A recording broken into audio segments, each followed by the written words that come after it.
কি গো, তোমার কখন থেকে কল করছি, 3বার ফোন করলাম, তুমি ফোনই ধরছো না। তুই ফোন করেছিলিস? আরে আরে আরে, একদম দেখিনি রে। তুমি 10 মিনিটে ফোন ধরলে না। এই সময় কতজন রং বদলে এদিক থেকে ওদিক চলে গেল, কোনো আইডিয়া আছে? এইটা আর নতুন কি, এখন ধর সোশ্যাল মিডিয়া আছে, প্রিন্ট মিডিয়া আছে, ইলেকট্রনিক মিডিয়া আছে, তাই এত হাইপ হচ্ছে। 14 দিনে 3বার পার্টি চেঞ্জ করেছে, সেই দৃষ্টান্ত কিন্তু এই ইলেকশনে নেই অ্যাটলিস্ট। 14 দিনে 3বার? কি বলছো গো, কবে হয়েছিল ব্যাপারটা? আরে শোন তাহলে, 1967 আই থিঙ্ক, লোকটা হরিয়ানার, গায়ারাম বা গায়ালাল কোনো একটা জাতের নাম হবে।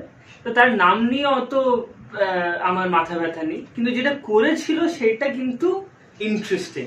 করেছিল কি, যে ইউনাইটেড ফ্রন্ট আর কংগ্রেসের মধ্যে ও ঝাঁপিয়ে বেড়াচ্ছিল। 14 দিন ধরে ও ঝাঁপিয়েই বেরিয়েছে।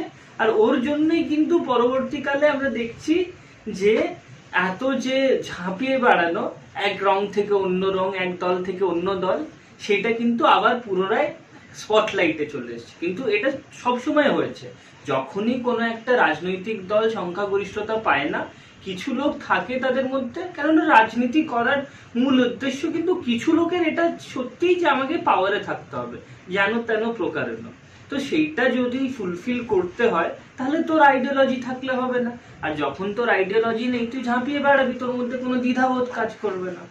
হ্যাঁ, সে তো বুঝলাম, ডান দিক বাদিক মাঝখান তো হতেই থাকে, রাজনীতিতে কেউই ধোয়া তুলসী পাতা নয়। কিন্তু মানুষের বিশ্বাস ভরসা বলেও তো একটা ব্যাপার আছে।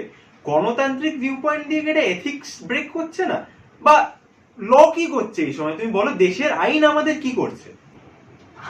আরে এইটাই তো তোদের ব্যাপার, কিছু দেশে ভুল হচ্ছে, কিছু ঠিক হচ্ছে। কে ভুল করছে? মোদি, মমতা, নয়তো জুডিশিয়ারি। তো শোন, ব্যাপারটা হচ্ছে যে জাস্টিস হোমস বলে একজন ছিলেন, তিনি বলেছিলেন যে life of a law is not governed by logic, it is governed by experience.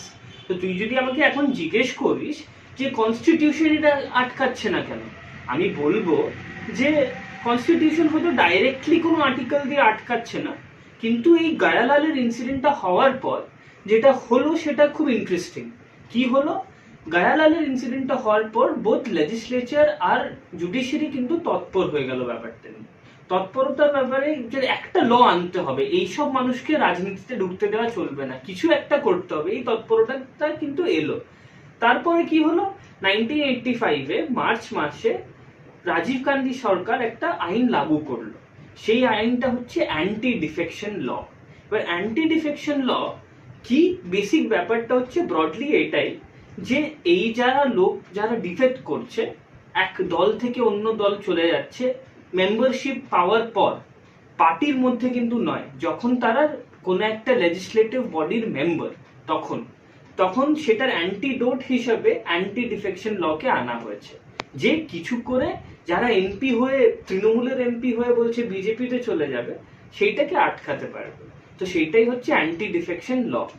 হ্যাঁ, অ্যান্টি ডিফেকশন ল তো আছে, কিন্তু এই বিধানসভা ইলেকশনে তো তার কোনো এক্সিস্টেন্সই দেখা যাচ্ছে না। তুমি বরং একটা কাজ করো, তুমি আমার অ্যান্টি ডিফেকশন লটা একবার বোঝাও, ঠিক আছে? এইবার তোকে একটা জিনিস বুঝতে হবে, অ্যান্টি ডিফেকশন ল এর অ্যাপ্লিকেবিলিটি কিন্তু শুধুমাত্র সেই সদস্যদের জন্যই যারা কোনো অফিস হোল্ড করছে, মানে either their MLAs or their MPs.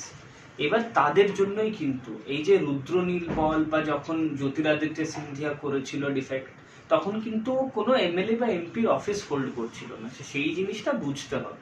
এবার এমএলএ এমপির কথা বলতে গেলে আমাকে বলতে হয় যে লটা কি, লটা খুব সিম্পল, যে যখন একজন সিঙ্গেল মেম্বার ভলেন্টারিলি মেম্বারশিপ দিয়ে দিচ্ছে, তখন সে ডিফেক্ট করে গেল আর সে disqualified to be a member. কিন্তু এই লটার একটা ইন্টারেস্টিং এক্সেপশন দেওয়া হয়েছিল যখন লটা হয়েছিল। কি এক্সেপশন?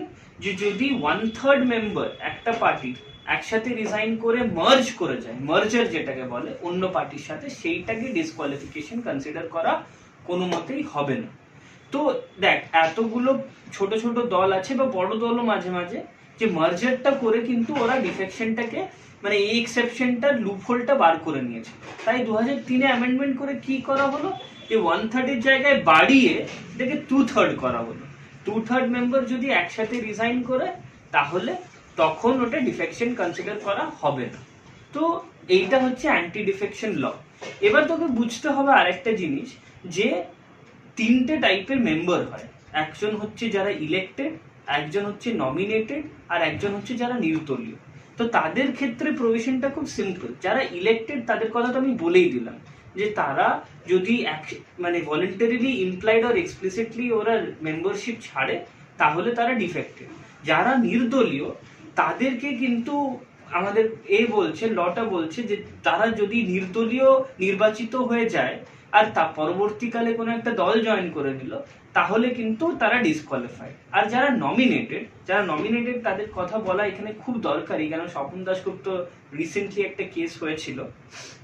যারা নমিনেটেড তাদেরকে 6 মাসের সময়সীমা দেওয়া হয়, যে তোমরা যদি 6 মাসের মধ্যে চাও তো অন্য কোনো পার্টি জয়েন করতে পারো, কিন্তু যদি না করো তাহলে 6 মাস পর করলে কিন্তু তোমরা ডিসকোয়ালিফাইড। এই জন্যই স্বপন দাশগুপ্তার যখন বিজেপি অ্যানাউন্স করে দিচ্ছে যে লোকটা তারকেশ্বর থেকে ইলেকশন লড়বে, তখন কিন্তু তৃণমূল বললো যে কি করে হতে পারে, ও তো নমিনেটেড মেম্বার, আর তারপরে ও তো কোনোদিন বলেনি যে আমি বিজেপি, মানে এক্সপ্লিসিটলি। কিন্তু সুপ্রিম কোর্টের কেসে বলছে যে তুই ইমপ্লাইডলি বললেও কিন্তু হবে।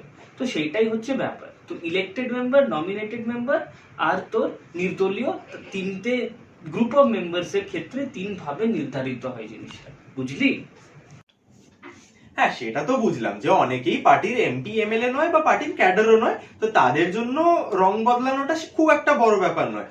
কিন্তু আমাদের সোসাইটিতে তো এরকম অনেকজনই ইনফ্লুয়েন্সিয়াল বা সেলিব্রেটেড মানুষজন বলতে পারো, যাদের দিকে লোকে চেয়ে তাকিয়ে থাকে। তো সেই ব্যক্তিগুলো বা সেই মানুষগুলো যখন ঘন ঘন এরকম ভাবে রং বদলে এই পার্টি থেকে ওই পার্টি ঝাঁপিয়ে চলে যাচ্ছে, এটা কি আমাদের মানুষজনের কাছে আনএথিক্যাল মনে হচ্ছে না? খুব খারাপ লাগছে না? মানে একটা নর্মাল মানুষের চোখে কি জিনিসটা খুব খারাপ লাগছে না? আর এই জিনিসটাকে আটকানোর জন্য কি আমাদের আইনটা কিছু করবে না?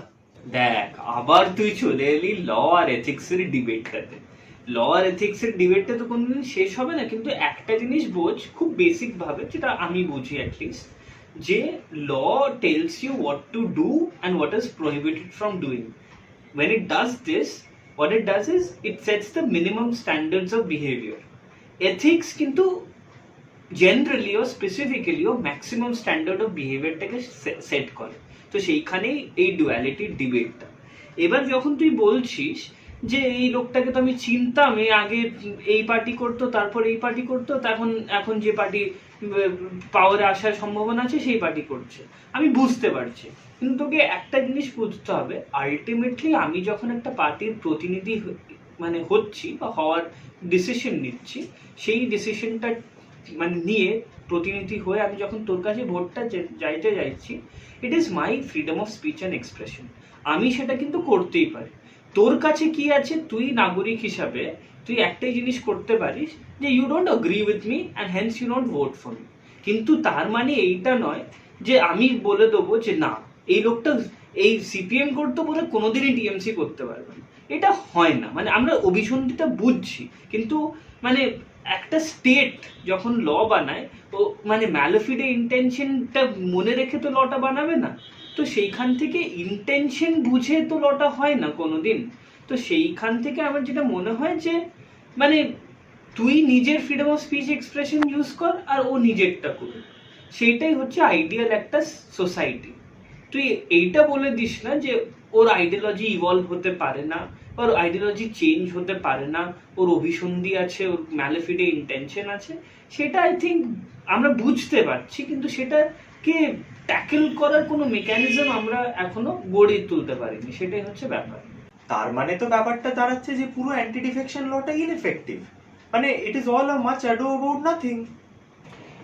দেখ, একটা জিনিস তোকে আমি বলবো যে এই প্রতিটা লয়েরই কিছু না কিছু ক্রিটিসিজম থাকে।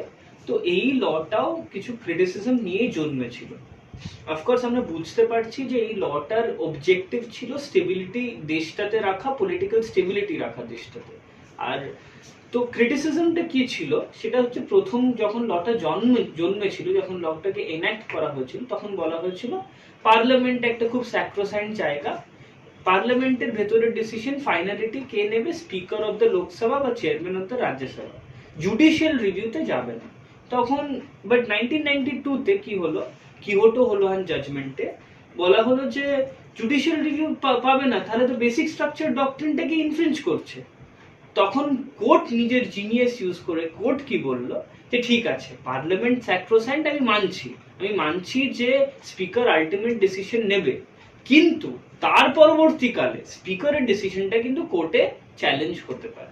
তো সেই ক্রিটিসিজমটা কোর্ট ট্যাকল করলো। যেটা সব থেকে বড় ক্রিটিসিজম এই লটার, সেটা হচ্ছে যে আমি যে প্রতিনিধিকে নির্বাচন প্রক্রিয়ার মাধ্যমে নির্বাচিত করে পাঠাচ্ছি এতে পার্লামেন্টে বা কোনো একটা হাউস অফ লেজিসলেটিভ হাউস বা লেজিসলেটিভ কাউন্সিলে, সে তো আমার কথা বলবে। এবার ব্যাপারটা হচ্ছে যে সব সময় কিন্তু তোকে পলিটিক্যাল ইয়েসম্যান হয়ে থাকলে চলবে না, সেটা মানুষের কাছে বাঞ্ছনীয় নয়। কিন্তু এই লটা বলছে তুমি যদি পার্টির বিরুদ্ধে ভোট দাও, পার্টির अगेंस्टे কথা বলো, তখন কিন্তু ডিসকোয়ালিফিকেশন একটা হতে পারে। তো আলটিমেটলি ব্যাপারটা হচ্ছে যে তখন আমরা স্টেবিলিটির দরকার ছিল, তাই স্টেবিলিটিটা চুজ করেছিলাম at the cost of free speech, at the cost of dissent and disagreement. কেননা আমরা অনেক দৃষ্টান্তই দেখেছি যেখানে নেহরুর ওন পার্টির মেম্বাররা এগ্রি হয়নি। রিসেন্টলি চন্দ্র বোসের ইনসিডেন্ট আমরা দেখেছি যে ও সিএ এনআরসির अगेंस्टे, কিন্তু ওর পার্টি সেই জিনিসটার খুব ফেভার করেছে আর খুব মানে তর্ক করে বা লজিক দিয়ে মানুষজনকে বোঝাতে চেয়েছে। তো পলিটিক্যাল ইয়েসম্যান হওয়াটা কিন্তু একটা গণতান্ত্রিক প্রক্রিয়ায় সবসময় বাঞ্ছনীয় নয়, কিন্তু এই লটার ক্রিটিসিজম এটাই যে তোকে একটা পলিটিক্যাল ইয়েসম্যান তৈরি করে দেয়। তাহলে the most interesting thing is এই পুরো যে ডিসকাশনটা হলো, আমরা we are at the central point of one particular দ্বন্দ্ব।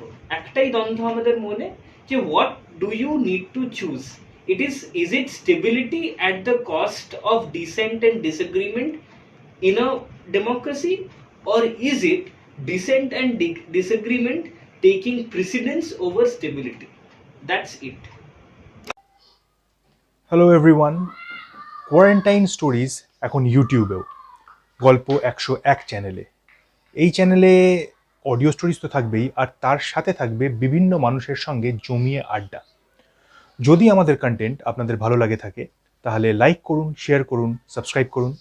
বেল আইকনটা ক্লিক করলে আমাদের সব কন্টেন্ট প্রথমেই আপনাদের কাছে পৌঁছে যাবে। এছাড়া আমাদের Facebook page quarantine stories are ইনস্টাতে @quarantine stories পেজটা লাইক করুন। দেখতে থাকুন, শুনতে থাকুন কোয়ারেন্টাইন স্টোরিজ আর গল্প 101। Thank you.